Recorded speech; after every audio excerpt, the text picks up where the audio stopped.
Sahabat muslim, bicara soal kesehatan islami tentunya tak lepas dari yang namanya bekam.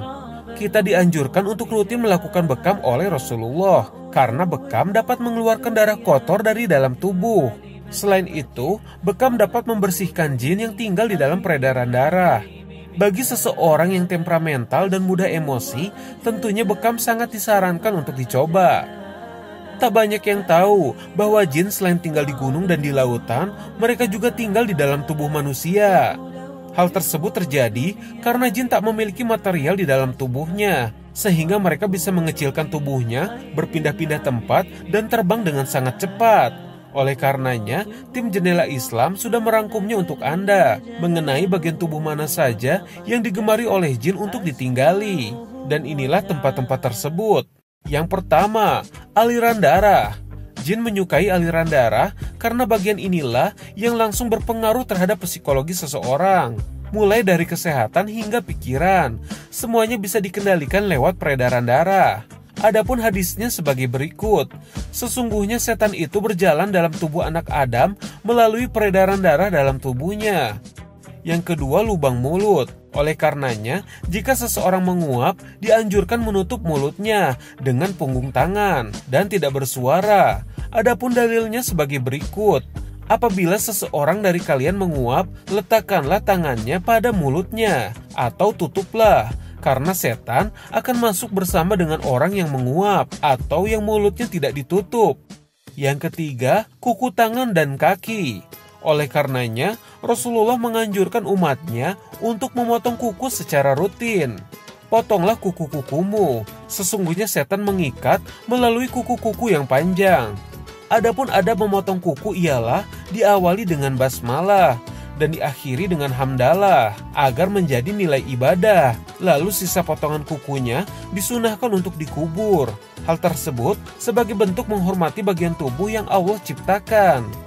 Yang keempat, lubang telinga dan lubang hidung.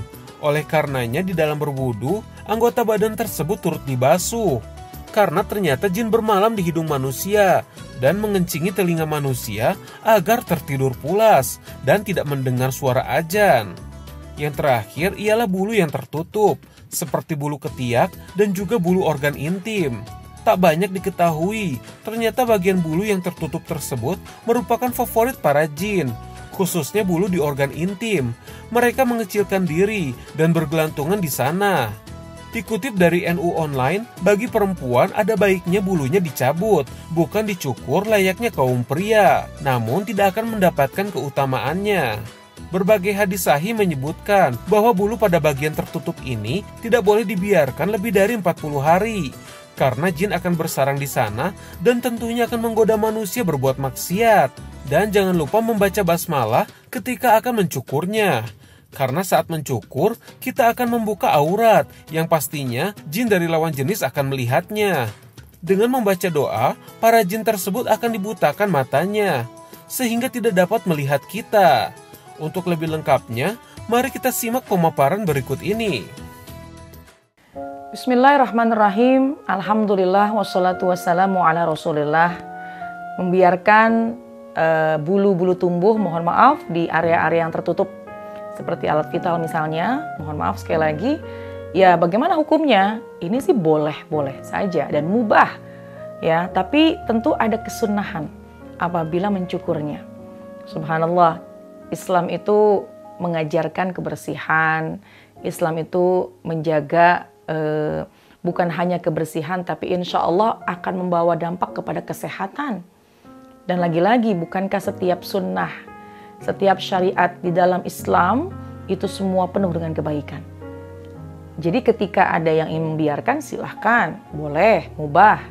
Tapi apabila dia ingin menjalankan syariat dalam Islam, menjalankan sunnah dari baginda Rasulullah SAW, maka dianjurkan dan melakukan yang namanya membersihkan, mencukur, mohon maaf.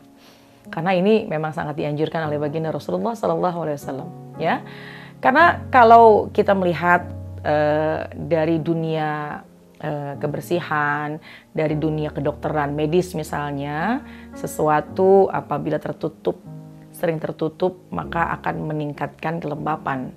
Dan ketika memiliki kelembapan tinggi, bukankah itu biasanya bakteri-bakteri akan berkembang? Dan subhanallah, Islam itu betul-betul indah. Islam itu betul-betul mengajarkan keindahan, kebersihan, sehingga sunnah baginda Rasulullah SAW sangat menganjurkan apabila mencukur dan membersihkan. Yang pertama, bulu-bulu yang tumbuh di area yang tertutup. Ya, kemudian juga ada anjuran tidak memanjangkan kuku. Jadi sebaik mungkin kita sangat menjaga, ya, tidak melakukan hal yang dalam Islam ini larang, yaitu kesunahan apabila seseorang memotong kukunya. Dan juga kumis bagi seorang laki-laki, ya, ini juga ada kesunahan untuk dirapikan. Jadi ala kulli hal, untuk membiarkan itu semua hukumnya sekali lagi mubah, tapi apabila kita menjaga, membersihkannya dan mencukurnya, masuk ke dalam ranah kita menjalankan syariat dan menjalankan sunnah dari baginda kita Rasulullah Sallallahu Alaihi Wasallam. Mudah-mudahan dengan semakin kita menjalankannya ikhlas lillahi ta'ala dengan senang hati, insya Allah banyak juga kok pahala dan juga banyak sekali kebaikan-kebaikan yang Allah limpahkan untuk kita semuanya. Yang paling utama bukan saja mendapatkan pahala karena kita menjalankan sunnah, tapi insya Allah hikmahnya kita akan menjadi manusia yang menjaga kebersihan. Karena an-nazafatu minal iman, kebersihan sebagian daripada iman. Wallahu a'lam bishawab. Assalamualaikum warahmatullahi wabarakatuh.